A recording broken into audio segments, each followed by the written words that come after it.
Welcome to the Civic Sounds, a podcast by the American Corner Moi. Enjoy great conversations.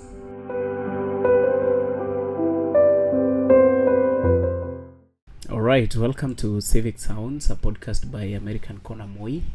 This is a platform on which we get the opportunity to talk about matters youth, leadership and governance. We talk about employability of our young people, entrepreneurship and all that. I mean everything young people and everything Kenyan American, everything our society today. So my name is Cavin Apodo, and today I would like us to talk about something a bit interesting. I know we are in the era, somebody call us the digital generation, or we are netizens, people who have been raised and still thrive in an era of social media, internet and all that. And I know information, is currently accessible, it's readily available, but sometimes it becomes hard to disseminate between real and fake information. So we are going to talk about all that. And with me is a gentleman who is currently studying in that line of information, communication and all that. So I just want to give him a minute to introduce himself, what he does. Then I think we can pick our conversation from there. So karibu sana to Civic Sounds. You can tell us your name, what you do. Yes, hello viewers. My name is Owen Collins, a student in Daystar University in the School of Communication, and I'm happy to be here. Thank you, Cavin, and it's such a honor. So currently I'm a PR manager in Daystar Care and Compassion Center, DCC, in short form DC3, in Daystar students organization, whereby it's under the student affairs, which deals with peer counseling, mental wellness and outreach activities for the betterness of students. And additionally, I'm also founder of Mantle Connect and Safe Space for Men, which has also made me become a men's rights activist, and I'm happy for that. And as I conclude my introduction, I'm also happy to be in this field of communication because I get to grow, learn more and interact with people. All right, so you say Daystar. Yes, Daystar. I think Daystar has been uploaded as one of the best institutions when it comes to media and communications. Yes. Because even some of the greatest MCs I've ever worked with are all alumni of Daystar. Which one do you know? Maybe any famous MC, corporate MC that you know, or radio presenter or host? There's this celeb, there's Eric Omondi. Who else? Brian Aseli of Nation FM. We have Lugadiru Israel. I hope he's also I think he's also from Nini. There's Sami Kitula, Standard Media. Oh, okay. Yeah. So all that. So we hope you also are working on yourself so that at least you become great in communication, right? Yes, I have to. Mm-hmm. Yeah. So you talked about Mantalk. What is Mantalk and how do you do it? Where? Oh, so back then last year in September, there were many cases of men being humiliated in Kenya. The first instance was the guy was thrown out from a metro, and before the matter was taken into serious metro, the matatu buses. Yeah. Okay. Before the incident was taken into serious action, there was a delay. And so I also checked on the history of how men have been handled in Africa currently, and I saw their issues are not held seriously compared to women. And also so which issues are these? Maybe you're talking about gender-based violence against men. You're talking about mental health, maybe. What Yeah. are these issues exactly? We can say gender-based violence and also mental wellness, because Mhm. I remember there's a certain clip Yeah. that a young Gen Z, who is a man, recorded himself, Mhm. and he was on the way walking, and he saw a young girl around 2 to 3 years Mhm. being beaten by these ants. Mm.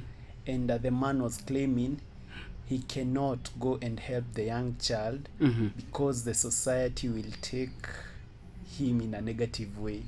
And so he was like, what is the society expecting from men? So I decided I'll come up with a safe space for men, Mhm. which is Man Talk Connect. I've not yet launched it, but I'm working on it. Okay. And yeah, so it's just a safe space for men to build up ourselves, to raise our issues, and connect together. Okay. Yeah. So how are you planning to do it so that at least it's safe, like very, very safe? Because when we talk about safe space, that's an ambiguous word. Yes. And sometimes even as men, we get to, or we tend to suspect the safe spaces could be a space for collecting content so that at least we can be discussed in radio shows, TV shows, and all that. So what is going to be the format? How are you planning to do it, and to ensure that at least all that data is protected, the content is protected and safe? So I'm planning to have a psychologist and also an app Mhm. called Man Talk Connect. Mhm. Uh, A mobile application? yeah. Okay. Yeah, and which one can access at any time, so long as you're a man. And you can use the app. It will have an AI option for research. Mhm. Also thinking of putting it a place whereby you can always book an appointment with maybe a psychologist or a mental wellness partner Mhm. whenever you're going challenges. Mhm. A person whom you can talk to. And also we can be planning physical meetups and meeting, doing team building together. This toxic masculinity that men cannot hang out together for fun activities that are genuine. Mm. Yeah. But we do hang out. We do hang out because I personally, It's rare. yeah, I know it's rare. Yeah. I know, because mostly people think that wherever there are men, there should be women and all that. Yes. Yeah, so I think that's a good one. Wishing you all the best. Hopefully, it takes shape, Yes. and men will be able to get the help they need Yeah. with their mental health and all that. So we are talking about access to information. Mm-hmm. You as Collins, what has been your leading source of information? My leading source of information is I'll be honest. Yeah. AI. Uh-huh. I'm one of the individuals who is happy for the launch of AI. Yeah. More so, even in our university, we have our own AI. Mm-hmm. And AI has just brought a lot of impact because it isn't the burden of carrying a lot of books Yeah. with you, whereby you can just access AI with your simple gadgets anywhere at any particular moment without any cost. Mm-hmm. Yeah, so but I also do research on books because when people write books, they also express their emotions, their situations and circumstances, so you'll get to know what they went through while putting out the information. Yeah, I'm an author, so I would not like anybody who is trying to kill hard copy books. Yeah. Uh-huh. So even right now, you see, I was reading this book. It's called Cultural Democracy: Yes. Politics, Media, New Technology by David Trent. It's a book I really love. I'm reading it for the first time, but I think I'm loving it. So you said AI. So you use AI tools like which one? ChatGPT, Uh-huh. Gemini. Yeah, those are the most common. Yeah. Sources that you use for information. Yeah. And you see, sometimes back in the days, I think our main source of information used to be mainstream media, radio, TV, magazines, or Yes. papers, and all that, or even books. Yeah. So there is that bit of shift where people are moving from those traditional sources of information. They're looking into modern sources of information. Yes. So how would you say that access to information, how has access to information perhaps impacted your career decision? So you say traditionally you are into traditional media, but Yeah. currently we are at new media. Yeah, new media, Oh. social media. Sure. Mm.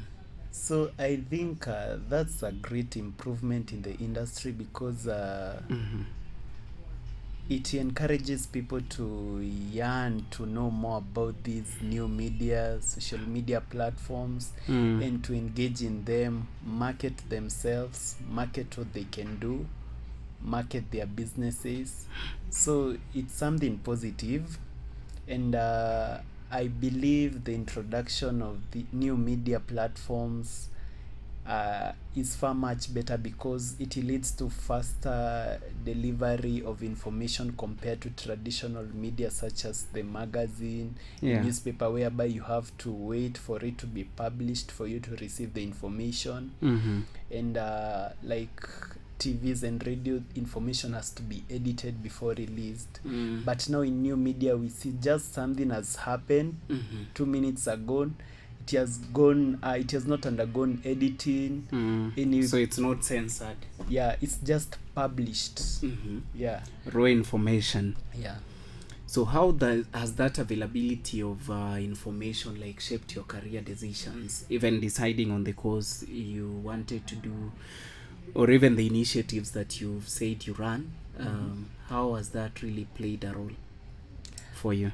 For me, it has really brought more good than harm because I got to dwell much on the new media when getting to know whom I want to become, where I am going, and why I want to go there. Yeah. I did a lot of research in new media platforms, checked on what people whom have done what I'm doing, where they are, what it has brought to them, and how they can better themselves with the knowledge that they have. So it really helped me in doing research in communication, getting to know, so if I graduate in communication, where am I going?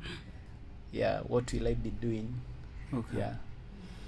So you're saying, I heard you say that the new media or the social media, the internet has brought more good than harm, right? Yes. So could you perhaps mention to us just a few goods and just a few harms?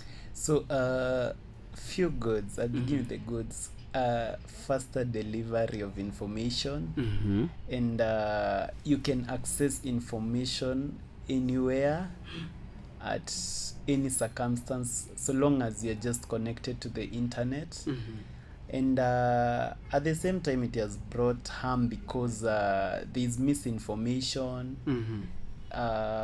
Information is being released without any verification, just based on a person's emotions, and it creates a lot of alarm to people, to the mass, which is negative. And I think if new media is used properly, good will always reign than harm. So when I feel like when people are educated on new media, they'll avoid putting out misinformation and things that are not relevant to people and to the mass. Okay. Yeah. And so the bad, you've said misinformation. Yes. So that is the only bad you can see that has come with social media or the internet. Well, I understand, and I think you're just right. However, we've got a battle line. Yes. Where we've got parents of the Gen Zs and Gen Alphas saying that there is that addiction to social media. where young people nowadays are being accused of, spending most of their time on social media as opposed to doing the actual work. Maybe mko pale nyumbani, Yes. you're supposed to maybe take care of the utensils or do house chores and all that, but then they said most of the times you guys are glued on social media. Is that a harm or it's a good thing? Currently, that can be ignorance. So Mhm. that is, I don't know whether it's bad or good, because if you check these social media apps and platforms, they have all introduced a limit time, whereby if you feel you're dwelling too much on them, Yeah. you can set a limit, 30 minutes, 1 hour, 2 hours maximum, and then after that it just displays a notification that you need to exit the app. Okay. So I feel like it's ignorance of the individual to cope up with that. And when it comes to parents, there's a parental guidance and controls. I believe the fact you're a parent, you have access to your children's phone. So you can just set up the parental control, and you can be controlling the time you want them to use. Wait, you Or can to give your access. mom access to your phone? So Like long she as can access your phone anytime? depends on whether you are back at their home and whom got the phone for you. If it's them, well and good.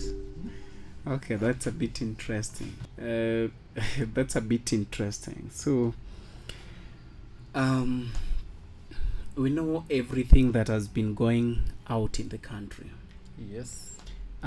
especially when it comes to leadership and governance, and the finance bill, or the one terms and the two terms, the must goes and must not goes, and all that. Yes. So, do you think access to information has really played a key role in the political revolution of this country? Yeah, sure.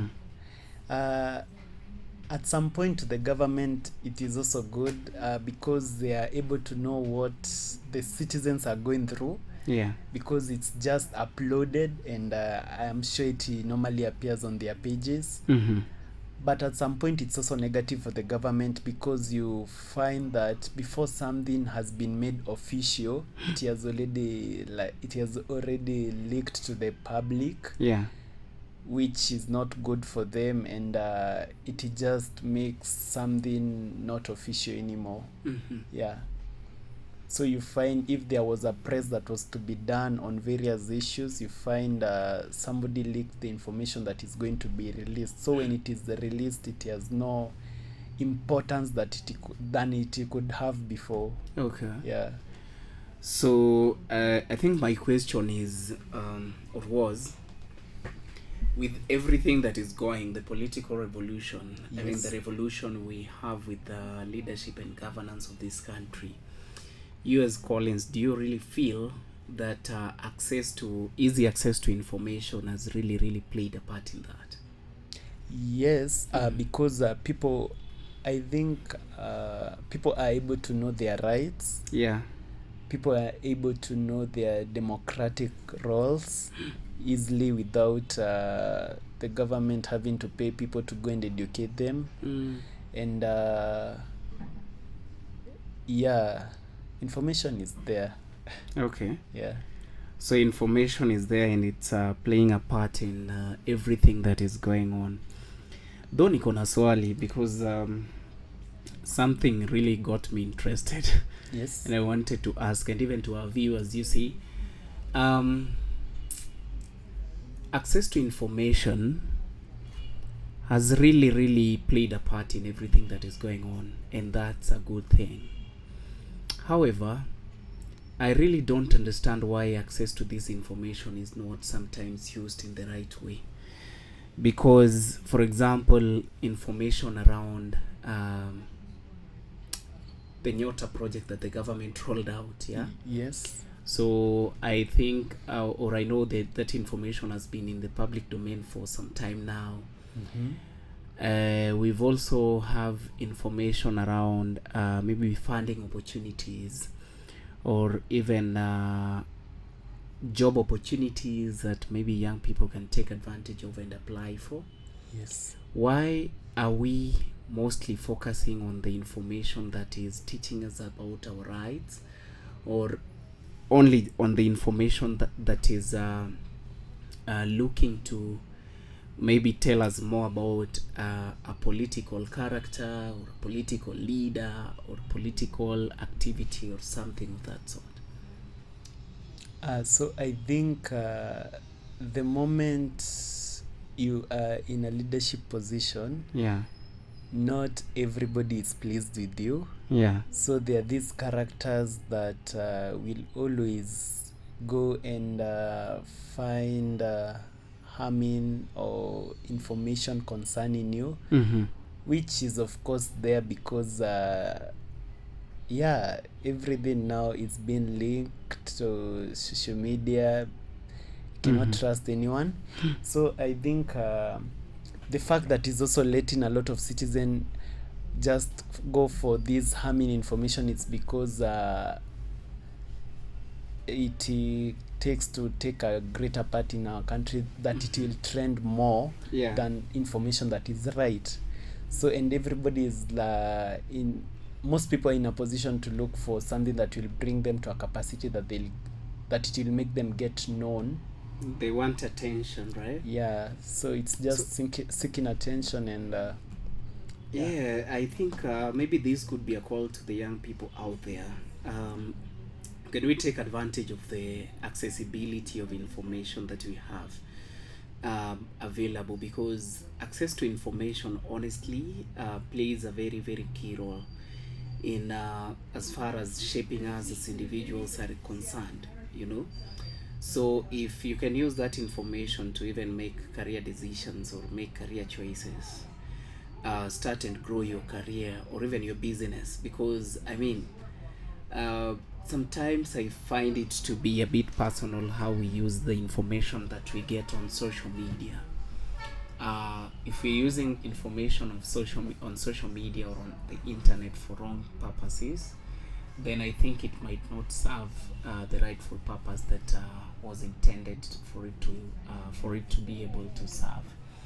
So that's a challenge that I want us to take as a generation, as a youth, and as a people. So also talking about that, Collins, how do you verify whether information is fake or genuine? so most of the times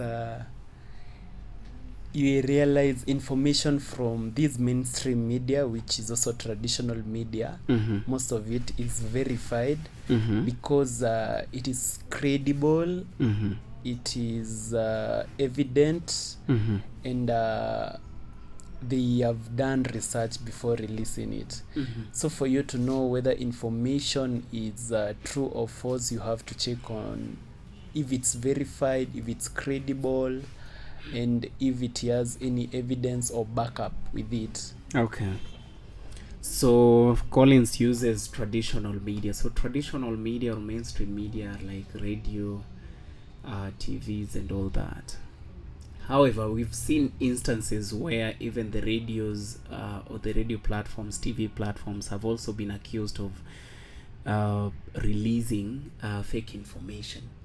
So I think that calls for deeper research as an individual before you publish any information online, or before you start talking about it. It calls on you to do a thorough investigation of that piece of information, because sometimes you release information on social media and it can be used against you, and you can actually be sued for publishing false information. We've seen cases of people, especially young people, being victims of publication of false information.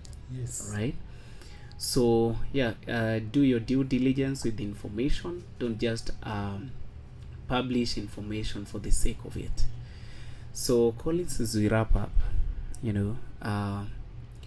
what would you say to that young person who is maybe stranded with access to information, because we all do not have equal privilege in terms of accessing information? So, yeah, that's one of the challenges actually when it comes to access information, which is the digital gap. On how to use information, Yeah. I would say information is out there. Yeah. And it's your duty to be proactive, Yeah. either as a youth, as a person, to do research based on verified sources, verified people, and get to know what you're fetching when it comes into information. And when it comes to what you want to do, your purpose in life, yes, information is there to help you get to know which is the best thing for you according to your thoughts, according to your feelings, according to what you've been planning to do. Yeah. So you also have to be intentional while digging information. Yeah. Yeah, and I'll say information leads to awareness, and awareness therefore leads to opportunities. So the moment you have information Yeah. concerning anything, particular farms, particular people, you have the capacity to get to a better place. Okay. All right. So I think that is very, very important, everything that you've said. And to our viewers, let us make it a personal initiative of, digging information, verifying and justifying it before you publish it anywhere. So I want to thank you, Collins, for your time. And I know I'll create more time so that at least we get to talk about your Man Talk initiative. We talk about more when it comes to fake news and all that. So thank you so much to our viewers, and that was our time. See you in the next episode.